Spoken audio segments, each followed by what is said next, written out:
唔好等悲劇發生先至後悔。教你4個方法幫助患有抑鬱嘅長者走出陰霾，尤其是係第4個方法，簡單到你唔信啊！港大最新嘅研究揭示，60歲以上患有抑鬱嘅長者，佢哋嘅自殺風險高出13倍。好消息嘅係，越早發現越有機會可以好返。教你4個方法，今日就開始守護長者嘅心理健康。第一，主動陪伴。長者踏入退休生活，缺乏目標感，我哋可以定期探望，同佢哋傾偈，減少孤獨感。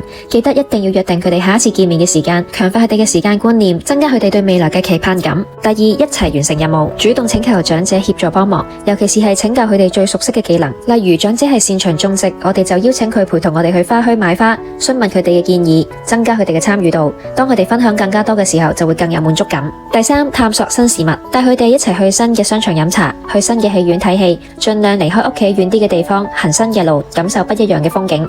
提醒佢哋人生仲有好多美好嘅景色等待我哋一齊探索。第四，尋求專業嘅協助，越嚟越盛行嘅花療情緒治療，治療師會按照長者嘅心情、性格、行為，建議相對應嘅花療組合，可以幫助我哋驅散負面嘅情緒，而且成分天然，唔會同藥物造成衝突，非常適合長者使用。以下7隻花療就係長者常用嘅清單，記得收藏好，第日可能會幫到你㗎。每個人嘅內心都值得被關懷同埋尊重，記得 follow 我，學習更加多關於情緒療癒嘅方法，一齊照顧好我哋嘅心。